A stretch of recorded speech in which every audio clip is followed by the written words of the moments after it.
It's not always a punishment when God removes a player from the game. It may be a protective order for you at times. There's an odd quiet in the background right now, and this is a divine pause, not peace. Signs are popping up all around you, even if you didn't notice them at first. Unexpected losses, quiet departures, strained relationships, and those who once made fun of you are now witnessing your life turn into a model. Let's be practical. They weren't prepared for a tale in which you lost unexpectedly and you won without cunning. And this is the reality they were unaware of. God does not use a timer when placing people on a timeline. He uses a mirror for this. One thing becomes evidently painful as they lose everything. You were never the issue. The prophecy was you. According to psychological research, people who secretly harbor envy for others tend to cover it up with jokes or apathy. Indeed, the phony smiles they give you when you're shining. Shadow that has been validated by science. They're not just watching you win now, either. They have to see themselves lose each time you get up. It's not even personal, either. It's divine. They have halted their timelines. Their good fortune has frozen. Their vitality has disintegrated. Why? Because now, in front of everyone, the person they made a snap judgment on is wearing the crown. So fasten your seatbelt. It's more than just a message. It is an autopsy of the soul. You'll see the 14 brutal, profound, and remarkable reasons why they're destined for a divine timeout as your victory is broadcast from heaven. They didn't want you to know, so let's find out. First, they were not destroyed by God. In order to release you from their shadow, He froze them in time. They weren't wiped out. They froze. They were locked in time spiritually as your life progressed. They weren't prepared for this. They believed that by ignoring you, making fun of you, or leaving, they could ruin you. However, it was they who became stuck instead, and not in a dramatic fashion, but rather in a state of slow motion and quiet stagnation, the kind that leaves you feeling as though nothing is working. Similar to that, every door they attempt to open either slams or leads to nothing.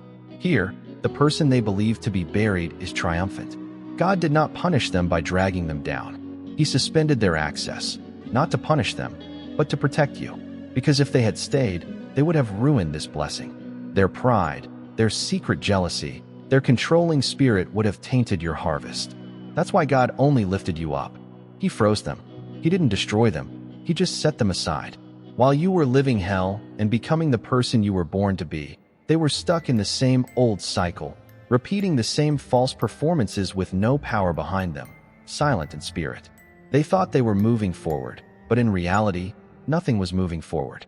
They remained in the same job, the same mindset, the same broken relationships, the same repetitive dramas. They didn't grow, they didn't develop, they just distracted themselves.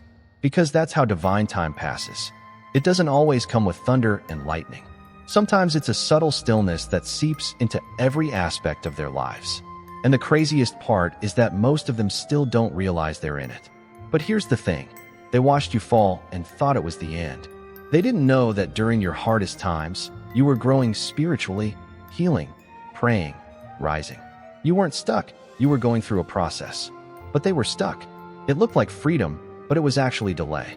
Now your name is rising. Your light is undeniable. And they're sitting there, realizing that the person they once looked down on has moved beyond the life they once controlled. This isn't revenge. This is God saying, you can't hold them back and reap the rewards of their victory. They didn't go anywhere. They are simply frozen in a time when you no longer belong there.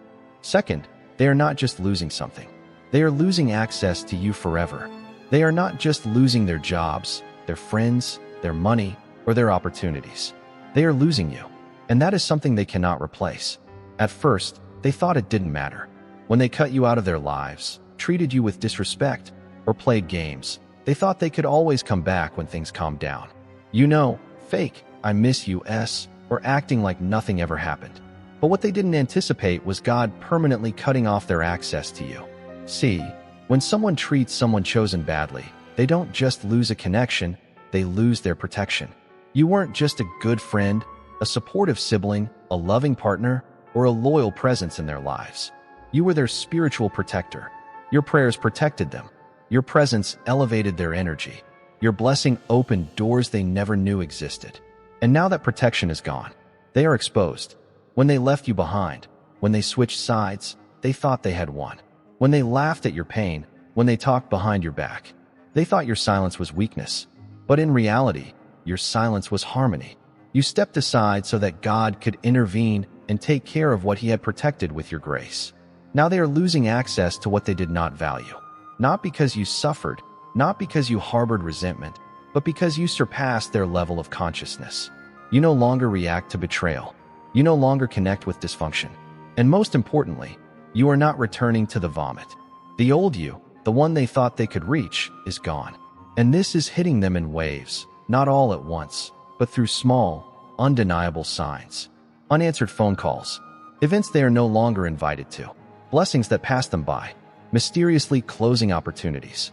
Everything is very subtle until it becomes clear, until they realize that the kindness they once experienced around you was not a coincidence.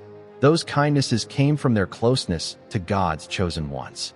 Now they are in spiritual exile. This is not a punishment. It is a divine separation. A line has been drawn. They can no longer hurt you or take advantage of you. They can no longer sabotage your heart and feed off your light. The access they have lost was the best thing they had, and it was the last time they could touch it. Third, their losses. They reflect the attacks they made against you. Everything they have lost right now is connected to what they tried to take from you. This is the part they will never admit out loud, but they feel it deep down. Life is reflecting their own intentions back to them, and this is very frightening. They are now falling into the traps they set for you. The lies they told about you are now coming out of their own mouths. The doors they tried to shut in your face are slamming in theirs. This isn't just bad luck. Spiritual justice is doing what it does best, exposing hidden hands. They thought what they did to you would remain secret. Jealousy, sabotage, smear campaigns, fake support that turned into outright betrayal. They thought no one saw, but the sky records everything. And now, the energy they put out is coming back to them. Not because you wanted to harm them, not because you sought revenge, but because divine laws always restore balance. When you were attacked, they found it amusing. They took pleasure in seeing you fall. They used your pain to connect with others. Some smiled at you while pretending to support you, knowing full well they were against you. And the craziest part is that they didn't feel threatened by what you had. They felt threatened by who you are, your resilience, your uniqueness, your ability to keep getting back up. Now they watch everything fall apart and don't understand why. The doors that once opened easily are now stuck shut. Connections are cooling. People are doing the same thing that once made them your enemies, distancing themselves from you. This is no coincidence. It is a pattern. They are taking back what they gave. They were crushed, shaken, and crushed again. They weren't prepared for the consequences because they never believed that what they did to you mattered. You were supposed to accept it, stay silent, and disappear. But instead, you healed. You rose up. You continued to move forward without seeking revenge. And that alone reversed the flow. Their losses are not random. They are a spiritual echo, a direct reflection of every weapon they wielded that failed to reach its target but returned to the sender.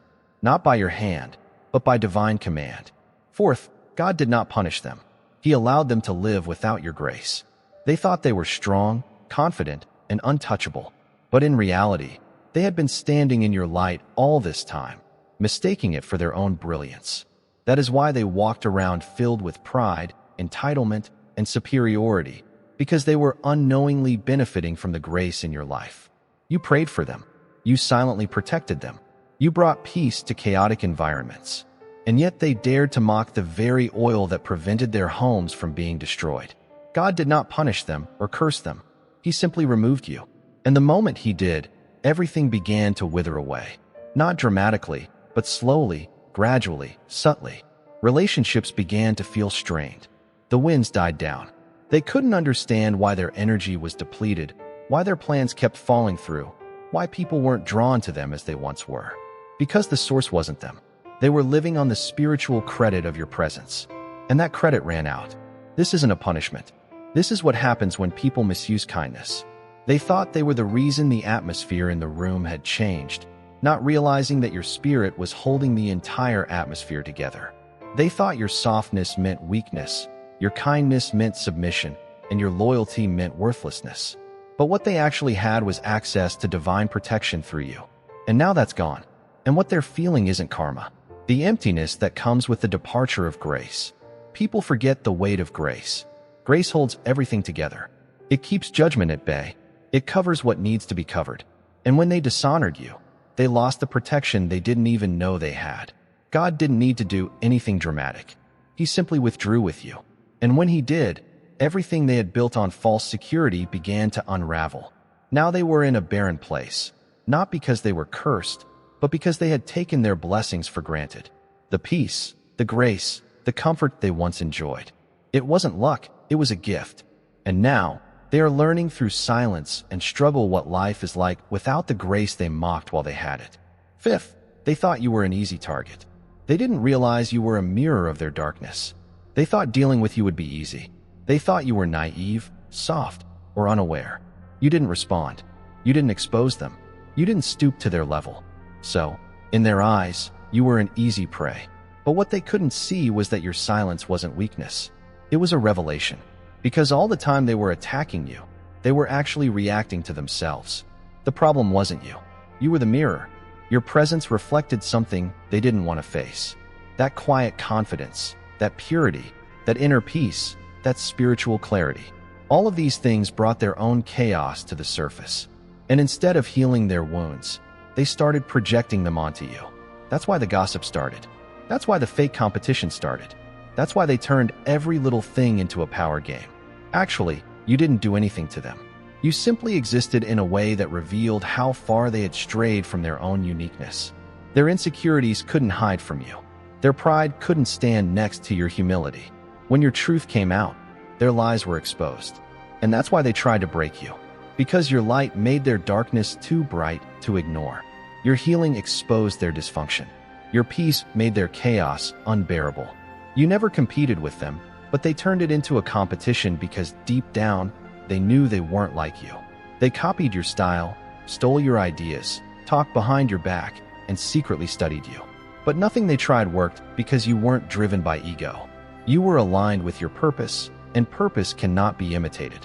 They weren't ready for what your energy would bring. They wanted the spotlight, but they couldn't handle the reflection. You weren't a target because you were weak. You became a target because your existence exposed their masks. Every time they looked at you, they saw the versions of themselves they had buried. That's why they attacked you. Not because you threatened their success, but because you exposed their spiritual failure. And now they're left alone with their own reflections. There's no one left to blame. Sixth, you were their test, and they failed miserably. You didn't enter their lives with noise or demands. You came with good intentions, open energy, and a pure heart. You weren't there to influence or control. You were sent as a blessing. And whether they realized it or not, the moment their paths crossed yours, they began to be judged. Not the kind of judgment they could see with their eyes, but a divine test disguised as everyday life. How would they treat someone who carried God's light without a spotlight? They failed magnificently, not because they didn't know, but because they thought it didn't matter. They perceived your kindness as low status, your humility as weakness, your silence as worthlessness. They didn't realize that you were the kind of person people pray to meet, but rarely value once they do. You asked nothing of them but honesty, respect, and sincerity. Instead, they offered you manipulation, mockery, and power games. This was never about religion. It was about character, about honesty, about how people behave when they think no one is watching, unaware that heaven records everything. It was about how they used your name in rooms where you weren't present. It was about how they smiled to your face while making plans behind your back. How they used your love, your loyalty, your very existence, and then discarded it all like it was used. What they didn't realize was that you were the assignment they were graded on. Not because you needed to be tested, but because they did. You were sent into their lives as an opportunity to change them, to bless them, to bring harmony. But instead of accepting you, they tried to destroy you. Now this failure is showing up everywhere. Because God is not angry, He is just. You cannot misuse a divine mission and expect blessings to keep flowing. Their failure was not just personal, it was spiritual. That is why there is tension in their relationships. Their minds are restless. Their energy is off. Everything is connected to the moment they failed the test and didn't even realize that the test was you. They didn't just lose access to a person. They lost the chance to grow through love. This is a failure that will haunt them in a way no punishment ever could. Seventh, they mocked the process but can't replicate the result. They thought it was a joke. All that isolation, spiritual discipline, the silent nights of being broken and rebuilt. They saw your absence as weakness, while you were actually entering the process of alignment. In their eyes, you were falling. While you were praying to God, they were laughing with their little spectators, certain that you had lost everything. What they didn't realize was that you were in a process. And God's process looks like pain before it looks like strength. They mocked it. They mocked your silence, the changes in your lifestyle, your boundaries, your spiritual hunger. They mocked it because they didn't understand. But now they want what you have. They are trying to imitate the result without understanding your light, your peace, your clarity, your grace, your attention, your open doors, and the price you paid. But here's what they learned the hard way. You can't imitate the fruit. You didn't get here by skipping steps. You fought your own demons. You forgave those who didn't apologize. You stayed committed when you had every reason to give up. You made sacrifices when no one was watching. This kind of transformation doesn't come from motivational quotes or image building. It comes from killing your ego every day. Now they're trying to do what you've done.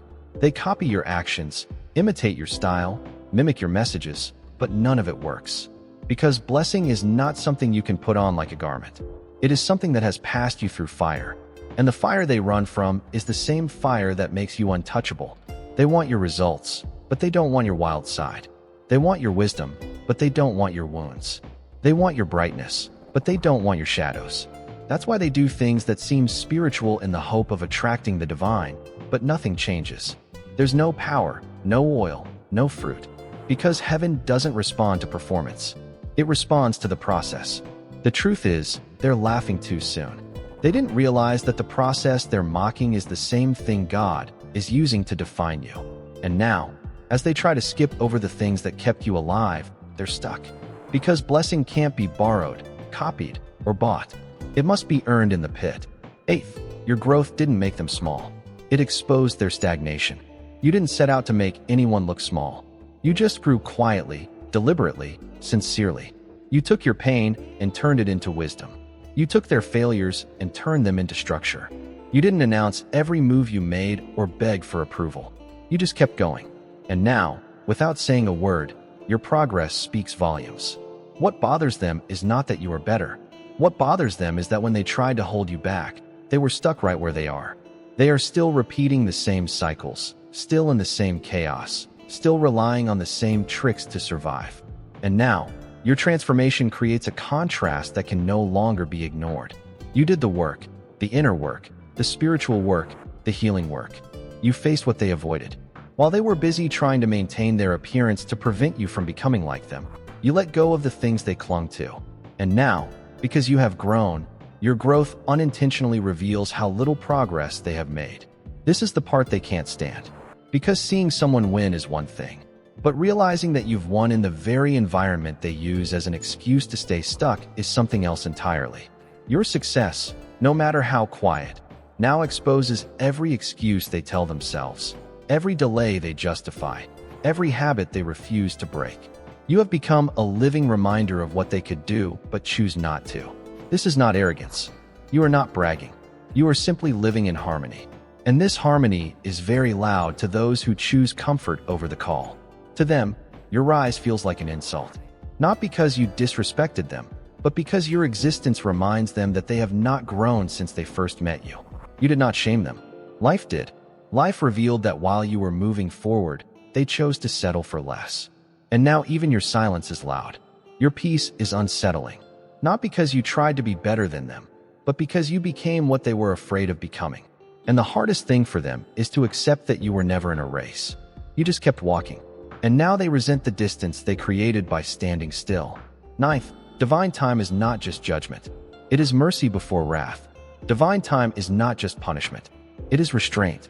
It is God saying, before I bring down the full weight of justice, I will give you a chance to look in the mirror. When people mistreat someone God has sent, when they lie, manipulate, betray, or mock someone with a divine purpose, there is almost always a period of silence that follows. This is not the silence of the person they have hurt, but the silence of God. And this silence is not peace. It is mercy in borrowed time. They are spiritually isolated, but they are not aware of it. They just think they are going through a difficult period. They just think they are tired. They think people are behaving differently. They think opportunities are just delayed. What they don't realize is that heaven has paused them. Their names aren't moving forward. They feel like their prayers are blocked. Their peace is gone because God didn't pull the plug to destroy them, but to wake them up. This was the moment they needed to repent, reflect, confront their actions, and realize that what they did wasn't just wrong, it was wrong. This was contrary to heaven's will. But instead of looking inward, they turned to more delusion, more ego, more deviation, and more lies to cover up their final lies. They convinced themselves that the problem was with you, that they were right, that they deserved it. And now they are building an identity on top of what they should be repenting for. This is where mercy begins to turn against them, because divine mercy is not infinite. In such moments, mercy has its hour. It has its window. And when that window closes, judgment begins. Not because God is cruel, but because he is just. Mercy is shown to those who are willing to wake up. However, when someone refuses to take responsibility, mercy becomes a witness against them. They do not realize how close they are to change. They still think they have time. But as they refuse to acknowledge what they have done, the consequences will grow heavier. Divine time is not merely a pause. It is a warning. And when the final bell rings, there will be no more explanations or bargains. Only the reality of what they have sown remains. In the end, you return home. Number 10. They thought you were alone. But you were surrounded by a cloud of the unseen. They thought you had no one. They thought you were vulnerable because you walked alone, isolated, or disconnected from the crowd. They saw your loneliness as a target. It was easy to attack you, to slander you, to betray you. But what they completely overlooked was that your loneliness was sacred, not empty. This was never abandonment. It was a positioning. While they counted their physical allies, you were surrounded by powers they couldn't see. You were never outnumbered. You had the support of something far greater than popularity. Divine intelligence was with you. Not human advice, social circles, or fake supporters, but guidance from the spiritual realm that whispered strategy and judgment when the world was too loud. That was what kept you standing when they tried to shake you. That was what kept your mind sharp when they plotted behind your back. You always had the support of angels. True protection. A spiritual power that prevented attacks before you even noticed they were launched. This is why their plans failed. This is why their rumors didn't hold up. This is why you emerged unscathed while they waited for you to fall. This wasn't luck. It was divine protection. They couldn't touch what was protected. And on top of all that, you had the support of your ancestors. Those who came before you, who prayed for you before you were even born. Noble warriors who survived hell and passed the flag on to you. You walked with instructions encoded in your DNA. Prayers spoken decades ago carried you forward. That's why, no matter how hard they tried, you didn't break. You were already walking with a spiritual momentum that guaranteed your victory. While they laughed at your loneliness, heaven applauded your discipline. While they judged your silence, God exalted your name in rooms they could never enter. They thought you had no support, but you had an invisible strategy. You didn't need to fight loudly. You just needed to stand firm. They thought you were an easy target. But the truth is, you were never alone. You were hidden within divine protection, walking in the clouds of an invisible power they could never understand or reach. That's why you're still standing, and they're still confused. Number 11. Their world is crumbling because it was built on ego, not harmony. They built everything not for a purpose, not for truth, but only for applause. Their goal was not to be in harmony, but to be seen. And for a while, it worked. They got attention. They got praise. They seemed to be winning. But underneath it all, nothing was based on truth. They were egos wearing crowns. They stepped on people to get ahead. They used manipulation instead of skill, and lies instead of learning. They saw people as tools, not as souls. They didn't build relationships, they built networks. And they used everyone who trusted them, time and time again. They thought this was power, but it was just the flow of time. They copied the light they didn't possess. They imitated the sanctity they never deserved. They took credit for the praise of things created through others' suffering. They stole their existence without having a core. But the divine order cannot be deceived. Nothing built on lies can stand forever. The kingdom they created looked impressive. Big platforms, loud voices, grand halls. But there was no peace, no inner stability, no real foundation, and now it is all collapsing. Things are getting stressful. Relationships are cracking. Those who once praised them are now backing away. Doors that were once wide open are now closed. This is not sabotage. It is not coincidence. This is divine collapse. This is what happens when ego takes the wheel. God allows this for a time to test intentions. But when ego becomes the foundation, it corrupts everything it touches. The fall is never random. It is always connected to choices made in secret. Their world is not collapsing because someone hates them. It is collapsing because it was never built on honesty. It was built on fantasy. And the weight of fantasies can only hold for so long. That is the difference between you and them. You surrendered. They put on a performance. You adapted. They revealed themselves. You allowed God to elevate you.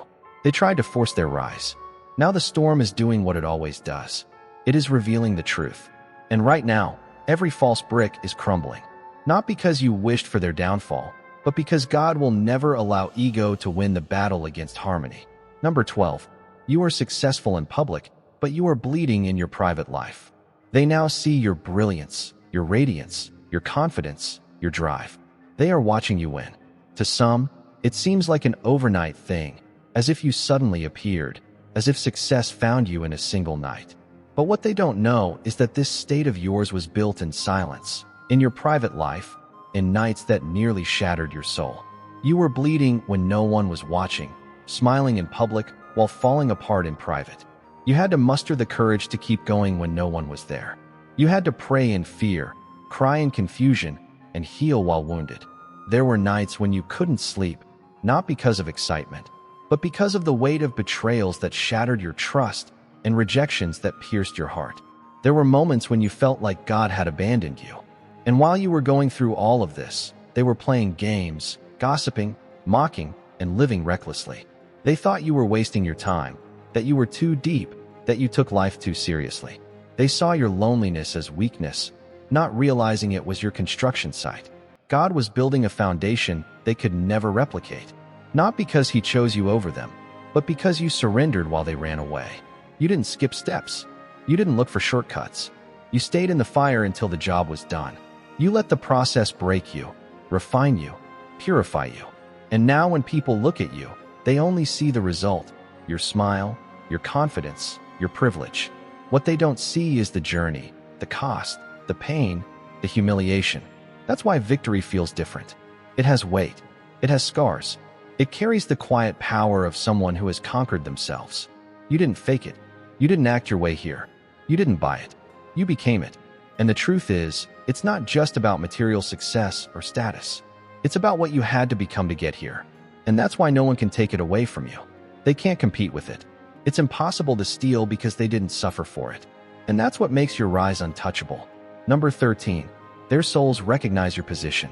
Even if their egos refuse to admit it, there's a reason they feel uneasy when your name is mentioned.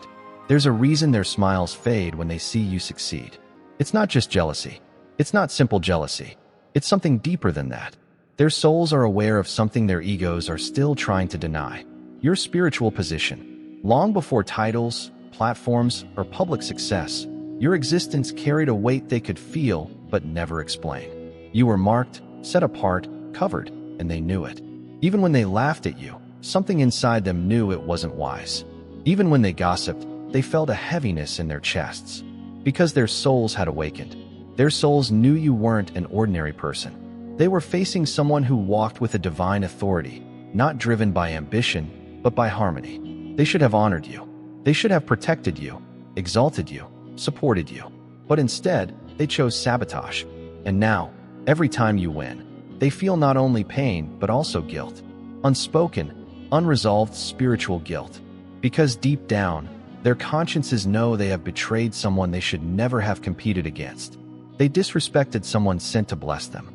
Shame lies within them, but it reflects in their actions. That tense laughter, that strange silence, that overly compensatory smile. This is not just discomfort. This is belief. And this feeling is permanent because the ego can lie, but the soul never forgets.